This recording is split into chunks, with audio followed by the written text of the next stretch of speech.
सृष्टि बचपन से ही दिखने में सुंदर नहीं थी, लेकिन अमीर बाप की बेटी सृष्टि पर उसकी माँ जान छिड़कती।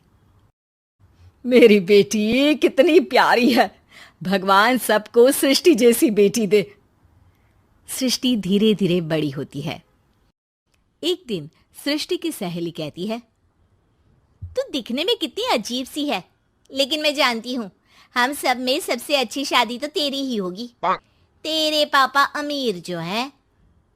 और बता नहीं सकते यार, दहेज तो हर कोई देता है, ये क्या ज्यादा ले जाएगी अपने पति के लिए?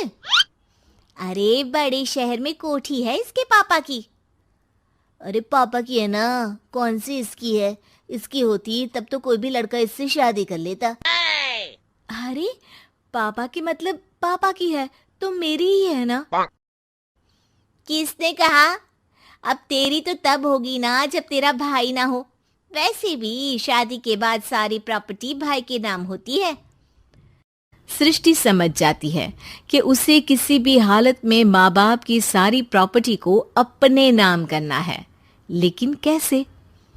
एक दिन सृष्टि का भाई शीनू कहता है, बहन क्या कर रही है? तुझसे एक बात करनी है। अरे हाँ हाँ करना, मैं तो तेरी बहन हूँ।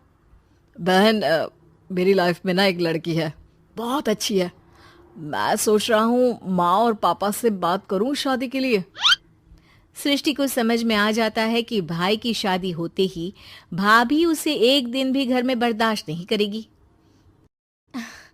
क्या बात है भाई, बताना कौन है वो? यार वो बहुत अच्छी लड़की है, पढ़ी लिखी है, मेरे साथ जॉब भी करती है। बस एक प्रॉब्लम है। हाँ प्रॉब्लम? क्या प्रॉब्लम है भाई? यार वो शादीशुदा है, लेकिन उसके पति ने उसे सिर्फ इसलिए छोड़ दिया क्योंकि उसके माँ बाप दहेज नहीं दे पाए। सृष्टि ये सुनकर न जाने क्यों खुश हो जाती है। अरे भाई तो क्या हुआ, लड़की तुझे तो पसंद है ना? शीनू को लगता है कि बहन उसे समझ रही है। वो इस बात से अनजान होता है कि उसकी बहन की मंशा पूरा घर हड़पने की है।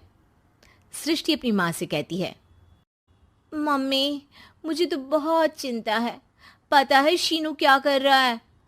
अरे क्या कर रहा है, वो तो काम पर जाता है और वापस घर आता है। नहीं ना माँ, वो यही तो नहीं कर रहा, बाकी सब कर रहा है। आपको पता है उससे प्यार है, और वो भी एक शादीशुदा लड़की से। हैं? ये क्या हो गया? मैं सोसाइटी में क्या मुंह दिखाऊंगी? अरे तेरे पापा तो यही कहेंगे कि मैंने ही उसे बिगाड़ दिया है। माँ देखो, मेरी बात मानो, पापा पर भी विश्वास करने की जरूरत नहीं है। अब आप ही बताओ, पापा इतनी देर घर के बाहर रहते हैं क्यों, बोलो? अरे बेटा वो तो नौकरी करते हैं ना। तू बहुत भोली है माँ। पापा का ऑफिस तो 7 बजे खत्म हो जाता है, लेकिन देखो कितनी देर से आते हैं। अरे नहीं नहीं बेटा, ऐसी कोई बात नहीं है। सृष्टि माँ को एक औरत से बात करते पिता की फोटो दिखाती है। देखो माँ कैसे हैं पापा, मैं ना कहती थी कि पापा सही नहीं है। मैं तेरे पापा से बात करूंगी, दे फोटो मुझे।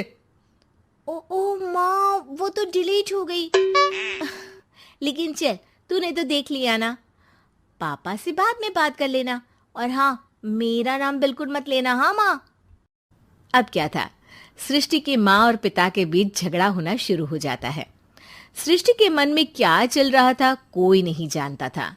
एक दिन, माँ सृष्टि के लिए एक लड़का देखा है, वो लोग शाम को उसे देखने आने वाले हैं। और हाँ माँ, एक खुशखबरी, मैं और पापा मिलकर एक नया बिजनेस ट्राई कर रहे हैं। शाम को लड़का आता है, सांवले रंग का। सृष्टि को तो बिल्कुल भी पसंद नहीं आता।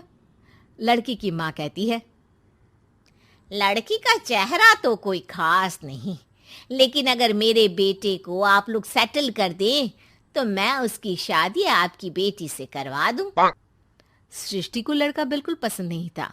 उसे भाई पर गुस्सा आ जाता है। लड़के वालों के जाने के बाद कहती है, माँ देखा शीनू मेरे लिए कैसा लड़का लेकर आया, न दिखाने लायक न सुनने लायक, सेटल भी नहीं, वो भी हम करे।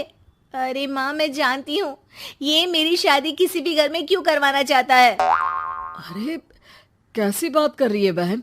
तूने तो देखा ना, लड़के को मैंने ही मना कर दिया तुझसे शादी के लिए।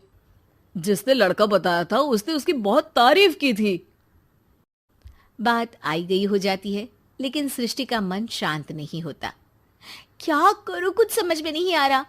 मेरी शादी हो गई तो ये लोग पूरी प्रॉपर्टी शीनू के नाम कर देंगे, मेरे हाथ तो कुछ लगेगा ही नहीं। तभी सृष्टि को आइडिया आता है। वो किसी वकील को फोन करती है। जी देखिए, अगर आपके मम्मी पापा का तलाक हो जाता है तो आपके पिता की आधी प्रॉपर्टी आपकी माँ के नाम हो जाएगी, फिर उसे वो किसी को भी दे सकती है। सृष्टि अब माँ को बेटे के खिलाफ भरती है। माँ, शीनू पर नजर रखा करो। वो जिस लड़की के प्यार में है ना, वो शादीशुदा है। यहाँ आएगी, सारा पैसा, रुपया, जमीन, जायदाद सब हड़प लेगी। पापा का भी हाल तुमसे छुपा नहीं है। ऐसा ना हो कि मैं और आप एक दिन सड़क पर भीख मांगे। हे भगवान, मैं तो जीते जी मर जाऊंगी अगर ऐसा हो गया तो। ऐसा हो गया नहीं माँ, ऐसा ही होगा। अभी समय है, आगे का सोच लो।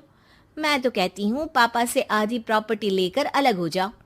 पापा की आधी प्रॉपर्टी भी हम लोगों को अगर मिल जाती है ना, तो अगले 7 जन्म सफल समझो।